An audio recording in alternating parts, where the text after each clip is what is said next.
ہائے! خیر دین کے منہ سے درد بھری آہ خارج ہوئی۔ وہ اس وقت تینوں ساتھیوں سمیت الٹا لٹکا ہوا تھا اور وڈیرے کا گرگا ان کی چھترول میں مصروف تھا۔ زیادہ عنایت خیر دین پہ کی جا رہی تھی۔ ہائے! خیر دین کے منہ سے ایک اور درد بھری آہ خارج ہوئی۔ سائیں معاف کر دے، اللہ دی قسم ہے اس نے اس وقت اپنے شوہر پہ چھلانگ لگائی جب میں وار کر چکا تھا۔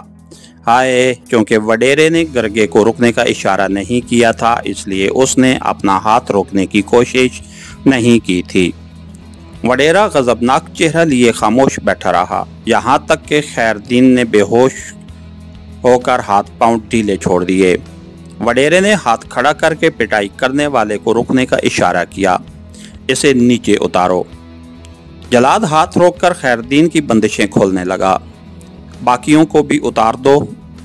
جلاد جب خیر دین کو نیچے لٹا چکا تو وڈیرا ایک مرتبہ پھر اس سے مخاطب ہوا اور اس نے ان تمام کی بندشیں بھی کھول دیں۔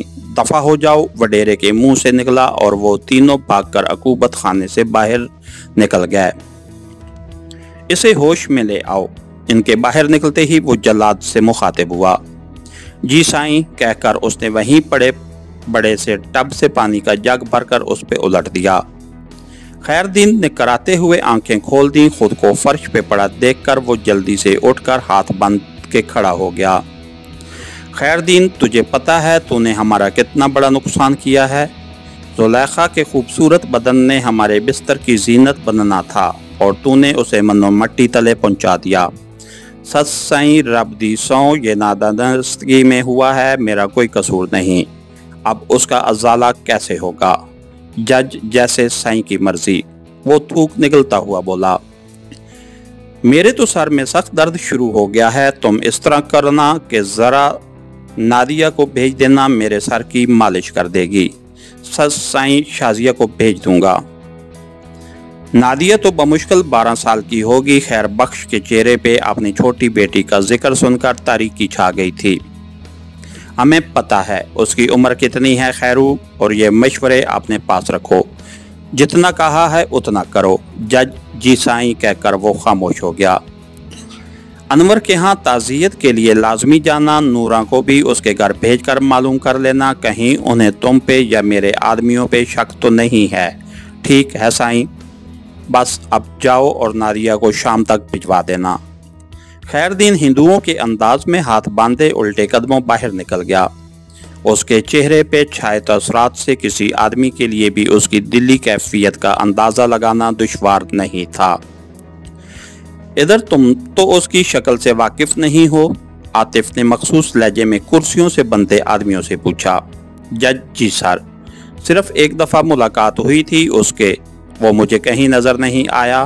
اس سے میں نے اندازہ لگایا کہ وہ اس وقت میک اپ میں تھا۔ بعد میں اس کے احکامات ہمیں فون پہ موصول ہوتے رہتے ہیں۔ پہلی دفعہ ملاقات کیسے ہوئی تھی؟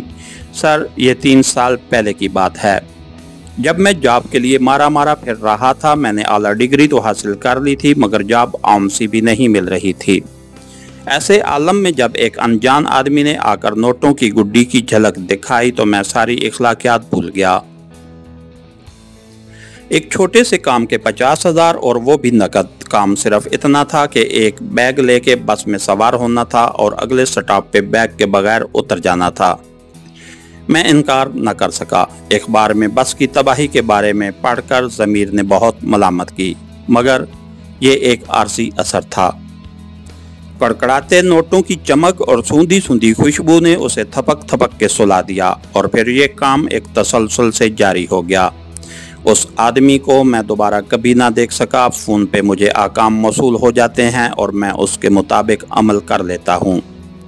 رقم کیسے وصول کرتے ہو؟ میرے اکاؤنٹ میں ایک دن پہلے مطلوبہ رقم جمع کرا دی جاتی ہے۔ اگر انہوں نے دھماکہ کرانا ہو تو اس کے لیے دھماکہ خیز مواد کہاں سے حاصل کرتے ہو؟